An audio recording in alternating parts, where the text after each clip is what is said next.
Yes, friend. Oh, off. Let me finish a piece then. Yes, friends. As I want to return back to you to explain to you due to a little interruption, I want you to understand is that y'all might be pissed off and upset, and you got it right, but try to understand. There are a lot of decent one out there. The late Walter Radney family is still waiting in the wind for justice. Owini family is still waiting for justice. Kowama is still waiting for justice. Waddle family is still waiting to know who killed him. And many more. I understand what we went through. Soldiers are dressing in their uniform and clothes, and police and robbing and killing people in the boat affairs on the west coast of Demerara. Many incidents are happening. Young women are being raped. They cannot report it. There's no justice. There's humiliation in the country. And we are competing with the international community. We're supposed to do the right thing. And y'all, a lot of you are so full of venom, worse than a laborious snake, ready to kill anything that speaks out against you. But friends, there's an old saying from the pork knocker, and you know what I mean, the pork knocker.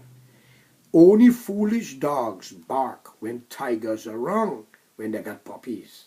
They don't worry the dog no more. The dog don't make his grade, but his puppies. And people don't go for the dog anymore.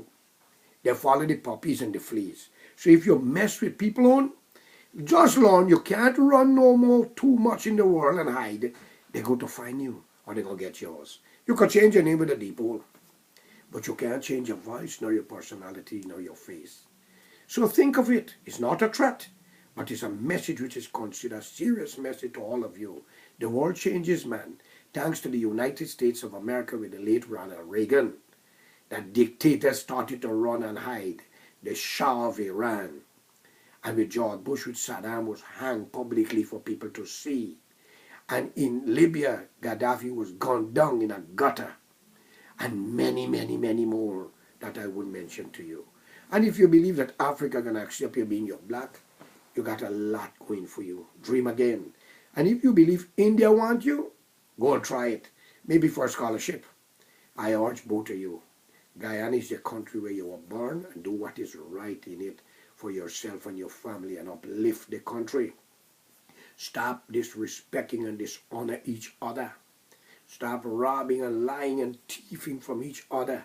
And also remember this, just as how you cruel and you love revenge, they got other people can revenge you more. We have a police department. We have to abide by the law of the country. But when you cannot get justice, police are lying for a few dollars. Prosecutor also are pushing you around. And others who are listening to the case. How can you get justice? Tell me. You think it's fair to deny a man or a child or a woman justice? All because of a dollar bill? This does not work that way. I have known many Jamaican friends of mine who found many police in America and killed them from Florida to Chicago and killed them out because they hurt them in their country. I know people who went to Canada looking for a couple of them, and they're from Jamaica. And I know many other incidents. So put this in your head. The world is closing up now. You can't run.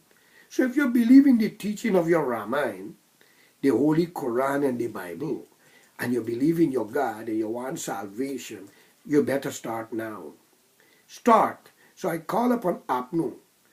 Let the Amerindian get their money to do what they have to do, because we give to Africa money belonging to Amerindian people too. And these people need to come out of the chaos. They need to go forward. And you Indian people that call yourself Kuli, open up your eye and your ears to the country. The black man is not your enemy. You are your own enemy.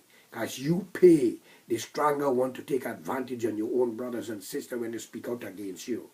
Especially the Kuli business people who want to control the country by bribing ministers and set them up. And then they got them where they want them. You all are very corrupt. Change, man. Change.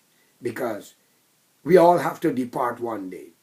Whether by accident, whether by absentee, whether by hanging ourselves for drinking poison. You know, I'm going to give you the word how you always do it. So wake up, man. And for you police and military, you got a job to protect the country, not to put them in frustration and deny people justice. You are not the judge. If you want to make peace, make peace. Don't take pieces and destroy people's rights.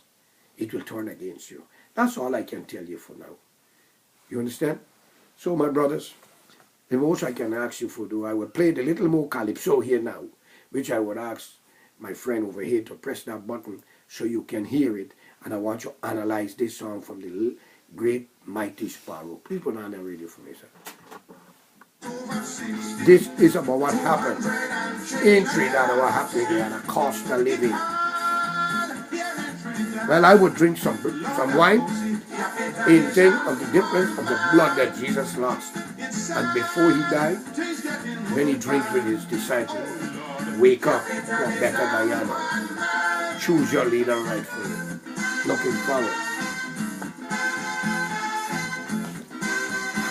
Enjoy the couple minutes from.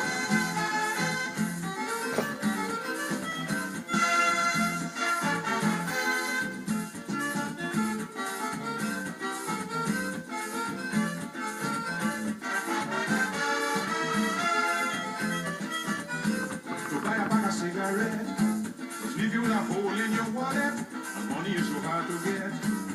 In this country, necessity or luxuries, it doesn't matter what the item is, you're charging anything they please. In this country, primary school books, prices low. You hear him, the Mighty Sparrow, singing it in music for you.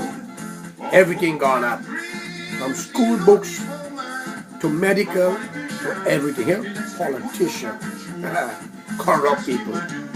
Once again,